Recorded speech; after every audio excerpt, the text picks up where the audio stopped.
तो मैं हूँ विवेक और ये है बाकी डीओयू ऑफिशियल एनिमे सीजन 2 का एपिसोड नंबर 11। अगर इसके पहले वाले एपिसोड देखने हैं तो प्लेलिस्ट में मिल जाएंगे। अगर नए नए आए हो तो वीडियो को लाइक और चैनल को सब्सक्राइब कर देना, क्योंकि 2 महीने में 50,000 सब्सक्राइबर चाहिए। तो एपिसोड की शुरुआत में हम देखते हैं डोपो और कात्सुमी को, जो कि बाकी की फाइट देखने आए होते हैं, और साथ ही साथ शिनोगी ब्रदर्स भी आए होते हैं। यहाँ तक कि काकू कायो तक इतने दूर से पहुंचे होते हैं बाकी की फाइट देखने, और जैक वहां ना हो ऐसा कैसे हो सकता है? क्योंकि हानायामा अस्पताल में भर्ती हैं, तो इसीलिए चियारू शिबा ये फाइट देखने आया होता है। और सबसे बेस्ट पर्सन यहाँ पर बिस्किट ओलिवा भी आए होते हैं फाइट देखने।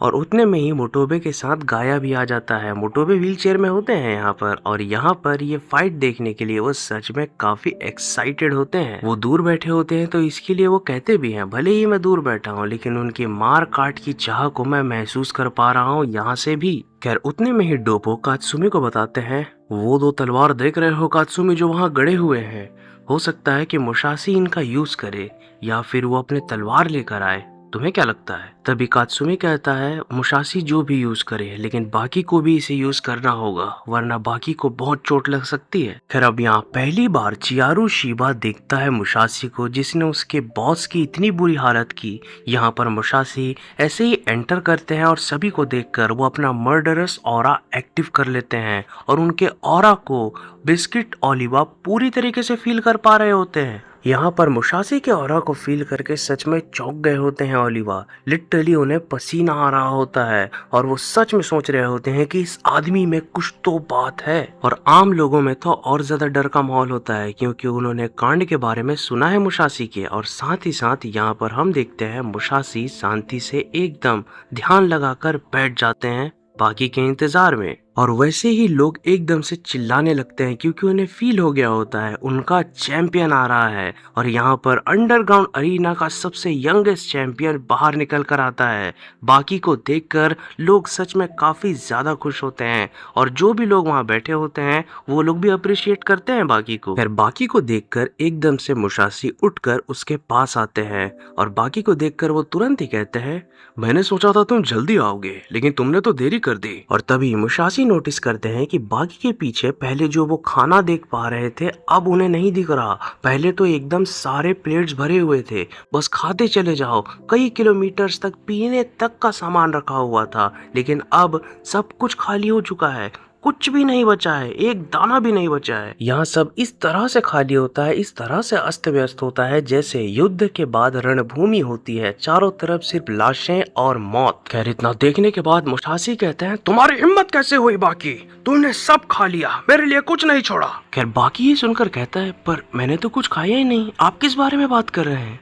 आप जो भी कह रहे हैं मुझे कुछ समझ में नहीं आ रहा है। खैर यहाँ फिर भी मुसाशी नहीं रुकते, वो बाकी से कहते हैं, मैंने सोचा कि तुम मेरी भूख मिटाओगे लेकिन तुमने ही सब खा लिया, इसका मतलब ये है कि तुम मुझे इस लायक नहीं समझते। खैर यहाँ पर बाकी कतई कंफ्यूज हो गया होता है मुसाशी की बात को सुनकर, और वो मुसाशी से कहता है, देखिए मेरी बात सुनिए, आप जो भी कह रहे हैं मुझे नहीं पता, क्या कहना चाह रहे हैं सीधा सीधा समझाएंगे? खैर बाकी की इतनी बात को सुनने के बाद मुसाशी एकदम मुस्कुराते हुए बाकी से कहते हैं, मेरी बात सुनो, तुमने मेरे हिस्से का खाया है तो अब मैं तुम्हें खा जाऊंगा उसके बदले।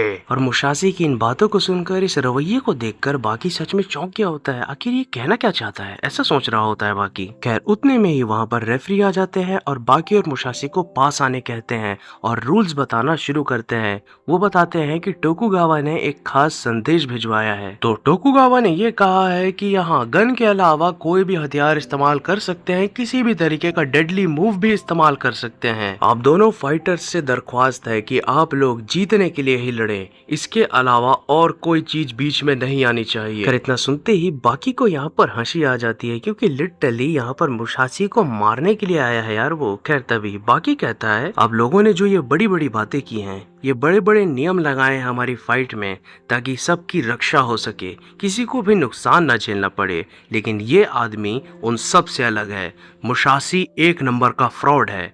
मैं ये कहना चाह रहा हूँ कि आप जितने भी नियम लगा लो, ये आदमी उसे बिना किसी दिक्कत के तोड़ेगा, जानबूझकर तोड़ेगा। खैर तभी मुसाशी टोकुगावा से कहते हैं, देख रहे हैं टोकुगावा, बाकी मेरे बारे में कितना ज्यादा जानता है, आपसे भी ज्यादा। लेकिन उसी बीच यहाँ पर बाकी कुछ और देख रहा होता है। उसे सच में काफी अच्छा लग रहा होता है। इस पैनल में बाकी हमारा थोड़ा हैंडसम भी लग रहा है। लेकिन बाकी को यहाँ मुसाशी के पीछे लिटरली एक महल दिख रहा होता है। वो भी कोई नॉर्मल महल नहीं, वो महल व्हिप्ड क्रीम, एकदम केक का महल होता है। पूरा केक से बना होता है वो, और यहाँ पर काफी मीठा, काफी अच्छा लग रहा होता है बाकी को देखकर वो। तो यार इस केक के महल के बारे में बताऊं तो कई लोगों की फैंटेसी होती है, मतलब नॉर्मली कि ऐसे मतलब केक की दीवारें हो, केक से पूरा दुनिया बनाऊं, उसे मैं खाऊं, आइसक्रीम हो वहाँ, इस टाइप की चीजें बाकी देख रहा होता है। और इसका मतलब ये है, इसका प्रतीक ये है कि मुसाशी बाकी के फैंटेसी को पूरा कर सकते हैं। लिटरली उनसे लड़ना एक केक का महल खाने जैसा होगा। उसकी फैंटेसी, उसकी एक बहुत गहरी इच्छा पूरी होगी। खैर कहानी आगे बढ़ती है और दोनों फाइटर्स को अपनी जगह लेने कहा जाता है।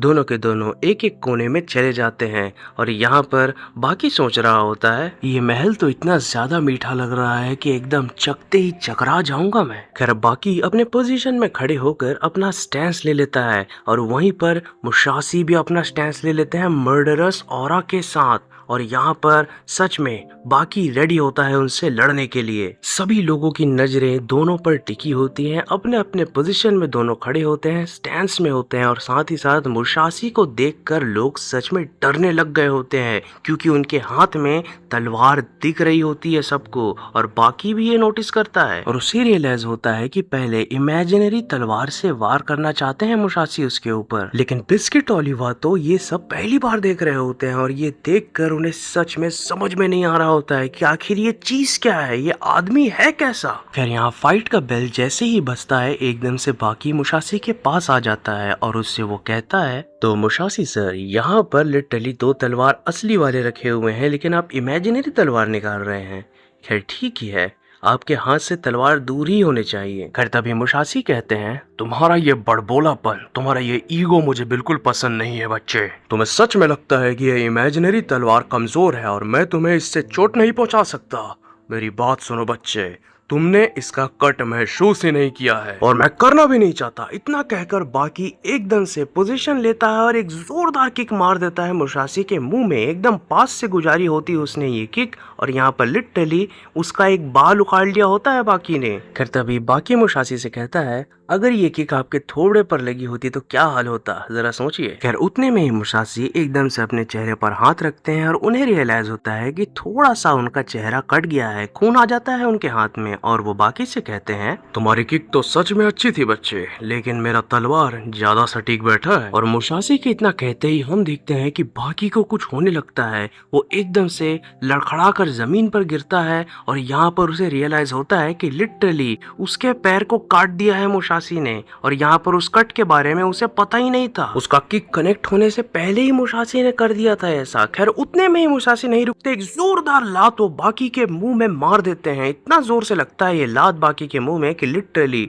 उसका नाक फट जाता है और खून बहने लगता है। लेकिन बाकी खुद को संभालता हुआ अपने हाथों से दम लगाता है और एकदम से सही सलामत खड़ा हो जाता है। लेकिन उस किक का इम्पैक्ट अभी भी उसे महसूस हो रहा होता है। और तभी मुसाशी कहते हैं, मेरे सामने ये किकिंग विकिंग काम नहीं आने वाली बच्चे, तुमने पहले भी कोशिश की थी, याद है ना किस तरीके से मैंने पूरा उठा लिया था तुम्हें। खैर बाकी के नाक से जो खून बह रहा होता है, बाकी उसे एकदम से चाटता है और वो मुसाशी से कहता है, तो आपका कहना ये है कि किक अच्छा नहीं होता, लेकिन फिर भी आपने भी तो किक किया मेरे चेहरे पर। तभी मुसाशी कहते हैं, वैसे तो मुझे किक यूज करना पसंद नहीं, लेकिन अगर अपोनेंट नीचे बैठा हो तो उसके चेहरे पर लात मारने में अच्छा लगता है। लेकिन एक ऐसी ही किक के बारे में मैं तुम्हें बताना चाहूंगा जो कि तुम्हारे बाप ने मेरे ऊपर यूज की थी। मेरे नीचे वाले हिस्से पर उन्होंने इतना जोर से लात मारा था कि लिटरली मुझे बहुत तकलीफ हुई थी, और मुझे उस समय पता चला कि कितना ताकतवर हो सकता है ये लात मारना, तो इसलिए मैंने भी तुम्हारे चेहरे पर एक जड़ दिया, क्या बुरा किया। और तभी मुसाशी कहते हैं, मैं एक बात तुमसे पूछना चाहूंगा बाकी, मैंने सुना है कि तुमने दुनिया के सबसे ताकतवर आदमी अपने बाप युजिरो हानमा को हराया है। कर इतना सुनते ही बाकी एक बहुत कंट्रोवर्शियल बात बोलता है। वो कहता है, मैंने कभी ऐसा कहा ही नहीं कि मैंने उन्हें हराया है। और ये बात सच में काफ़ी डिबेटेबल हो सकती है। यहाँ पर यूजिरो के हिसाब से उसे बाकी ने काफ़ी सेटिस्फाई किया, तो इसलिए वर्ल्ड स्ट्रॉन्गेस्ट का टाइटल उन्होंने बाकी को दे दिया। और वो टाइटल कैसे मिलेगा, जीतने पर ही तो मिलेगा ना।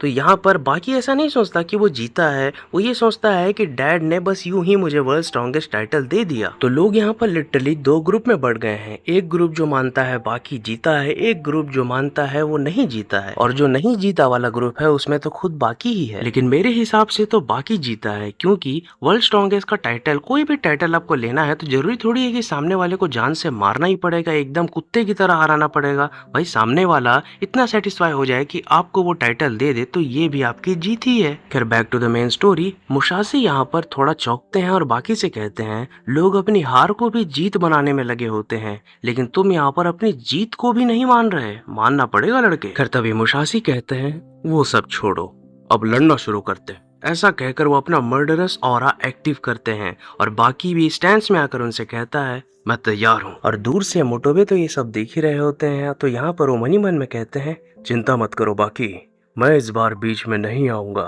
खैर अब एकदम से मुशासी बाकी से कहते हैं अब तैयार हो जाओ, शुरू करते हैं। ऐसा कहकर वो अपने शरीर को एकदम ढीला छोड़ देते हैं और एकदम से दौड़ पड़ते हैं बाकी की ओर। खुद को लॉन्च कर दिया होता है उन्होंने। और यहाँ पर ऐसे ही जाते जाते उन्हें रियलाइज होता है कि 1 मिनट, ये लड़का कहाँ गया।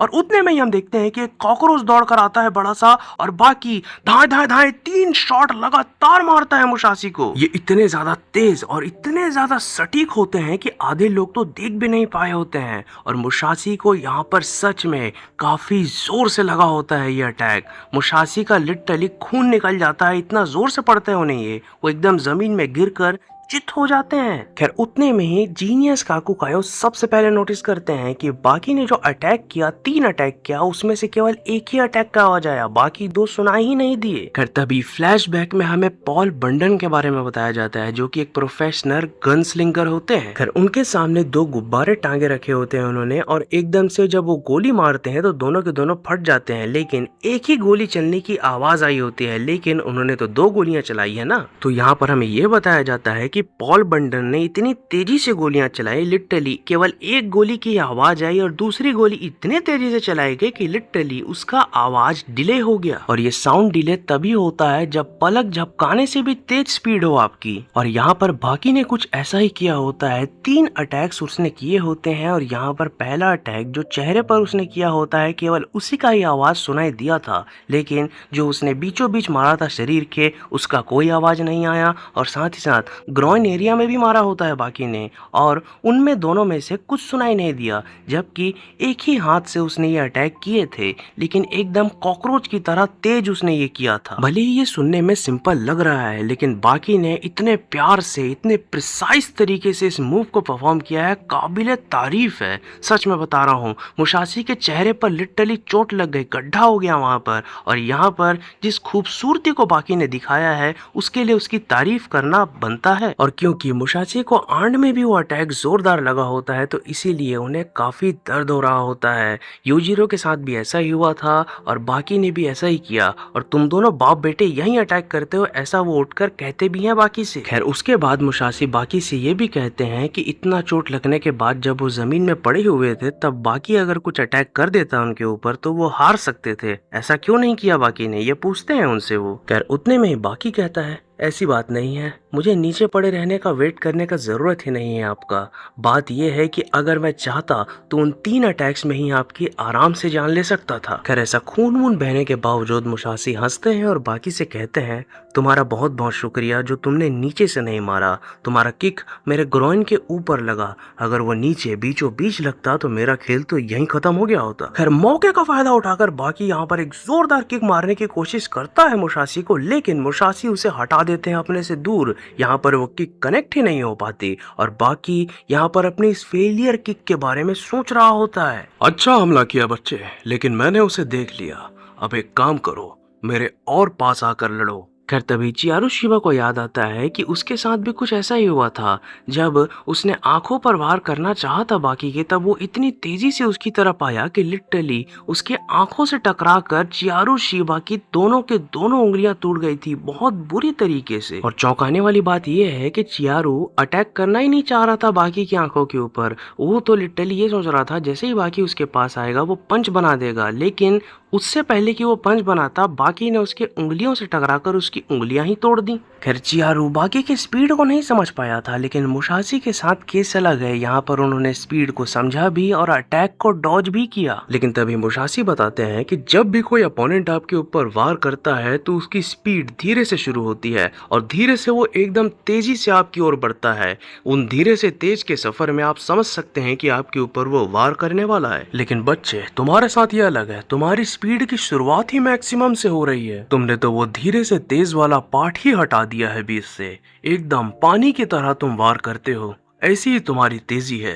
ये जानकर सच में काफी अच्छा लगा। खैर तभी बाकी कहता है आप भी कम नहीं है, आपने मेरे दूसरे वार को बड़े ही आसानी से रोक दिया। और यहाँ पर मुसाशी एक्सप्लेन भी करते हैं कि उन्होंने ऐसा किया कैसे, क्योंकि बाकी की तकनीक जो है एकदम मैक्सिमम स्पीड से शुरू होती है, तो इसलिए शुरू में अंदाजा लगा पाना मुश्किल है। तो इसीलिए उसकी मानसिक स्थिति को जानकर एकदम से समझ गया मुसाशी कि अब ये अटैक करने वाला है। इसका मतलब ऐसे हो गया कि जैसे जो स्पार्क निकला था बाकी के अंदर एकदम अटैक करने का, उसे मुसाशी ने भांप लिया हो। और उतने में ही मोटोबे समझ जाते हैं कि यहाँ पर बाकी को अब दिक्कत होने वाली है, क्योंकि उसकी सबसे ताकतवर टेक्निक का तोड़ ढूंढ लिया है मुसाशी ने। और उतने में ही मोटोबे गाया से कहते हैं इस फाइट में कुछ ऐसी चीजें हो रही हैं जो कि केवल तुम ही देख सकते हो, इसलिए मैं चाहता हूँ तुम्हें एकदम ध्यान से देखो। और वहाँ दूसरी तरफ बाकी फिर से एकदम से ट्रिपल अटैक कर देता है मुसाशी के ऊपर, लेकिन तीनों के तीनों अटैक को खट खट खट ऐसा करके रोक दिया होता है मुसाशी ने बहुत ही तेजी से। लेकिन गाया को समझ में आ गया होता है ये कोई छोटी बात नहीं है। लिटरली ये मानिए कि किसी ने एकदम आपके ऊपर बेसबॉल फेंकी, पहले वो एकदम से स्टैंस लेगा, एकदम पूरी तरीके से तैयार होगा, आपको पता चल रहा है कि ये फेंकने वाला है, कभी भी फेंक देगा मेरी तरफ, लेकिन फिर भी आप कुछ नहीं कर सकते। वो बॉल आपको लगनी है तो लगेगी। लेकिन यहीं गाया को पता चलता है कि मुसाशी ने बाकी की स्पीड को क्रैक कर लिया है, उसे जान लिया है। साथ ही साथ वो ये भी जान गए हैं कि उसके अटैक्स को कैसे रोकना है, एकदम कॉम्बिनेशन की तरह ये काम कर रहा है। ये तो वही बात हो गई कि सामने वाला बेसबॉल आपके तरफ फेंकने वाला है पूरी तैयारी के साथ, ये तो आपको पता ही है, लेकिन आपको ये भी पता है कि एग्जैक्टली किस बॉडी पार्ट में आपके वो लगने वाली है और वहां पर अपना हाथ बढ़ाकर आप बॉल को रोक लेते हैं। ये वाली बात हो गई है। खैर उतने में ही हम देखते हैं कि मुसाशी अपने दोनों हाथ एकदम से ऊपर उठा देते हैं और बाकी से कहते हैं अब और ज्यादा तकलीफ होने वाली है तुम्हें। और इतना कहते ही वो एकदम स्विंग से अपने हाथ को नीचे करते हैं और ऐसा करते ही हमें पता चलता है कि उनके जो तलवार हैं, जो इमेजिनरी तलवार है, वो और ज्यादा रियल हो गए हैं। रियल हो गए हैं मतलब ये कि एकदम बाकी को पता चलता है कि इतना ज्यादा रियल बना दिया है मुसाशी ने, इतना इन्वेस्ट कर दिया है मेंटली उस तलवारों के ऊपर कि वो लग रहा है कि वो एकदम असली तलवार हो। इसका मतलब ये है कि अब वो तलवार जो है और भयानक तरीके से काट सकते हैं बाकी को। खैर उतने में ही मुसाशी कहते हैं बच्चे अब इंतजार किस बात का, मुझ पर वार करो। और इतना सुनते ही बाकी एकदम से दौड़ पड़ता है मुसाशी की ओर एकदम तेजी से। और यहाँ पर जैसे ही वो एक पंच मारने वाला होता है उनके मुंह में, बाकी को रियलाइज होता है कि उसे काट दिया गया है बहुत बुरे तरीके से। लिटरली वो कट उसे फील हो रहा होता है, दर्द हो रहा होता है उसे। और इसी दर्दनाक कट के साथ ये वाला एपिसोड समाप्त हो जाता है। तो पिटारे में केवल अब एक ही एपिसोड बचा है और उसमें लगातार काम शुरू भी हो चुका है। तो फिलहाल बस इतना करो कि वीडियो को लाइक और चैनल को सब्सक्राइब करके रख लो, जैसे ही नया एपिसोड आएगा पता चल जाएगा। Love you all, I am out.